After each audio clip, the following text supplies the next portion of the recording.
Today, let's talk about transitions. Presumably, you have a will, power of attorney, healthcare proxy, and living will in place, and you've been reviewing them periodically to make sure that they represent your current reality.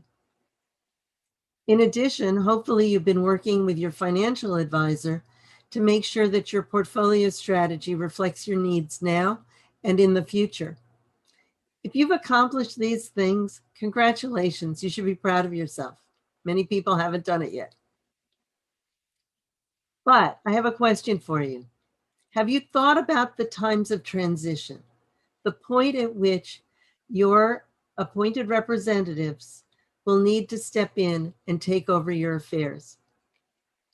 I'm Rebecca Eddy of Eddy and Shine Group, Personal Finance Managers.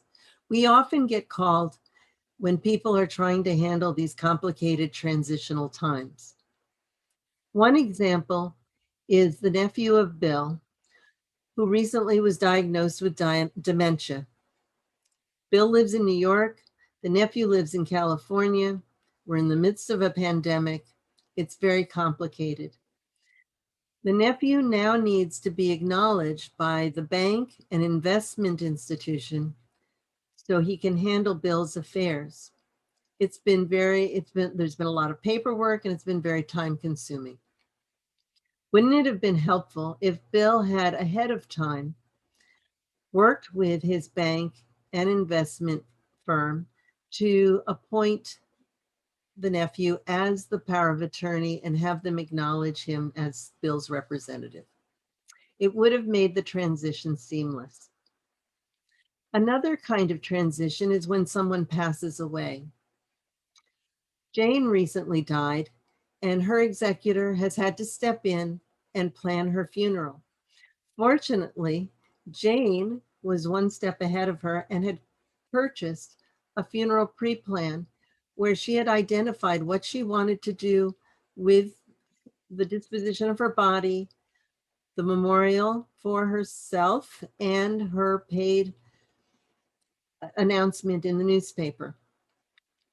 So all the executor had to do was contact the funeral parlor and start that process going. Another thing that Jane did very wisely was she put the executor on her bank account and funded the bank account with sufficient money to be able to cover about 3 months worth of expenses.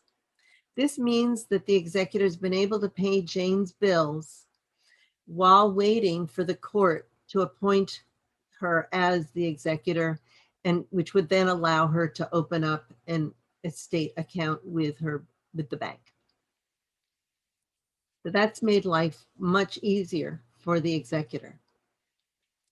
You are giving your representatives a lot of responsibility, which can be time-consuming and overwhelming. Talk to your attorney, your accountant, your financial advisor, the funeral parlor, your healthcare proxy, and your executor about what those transitions might look like.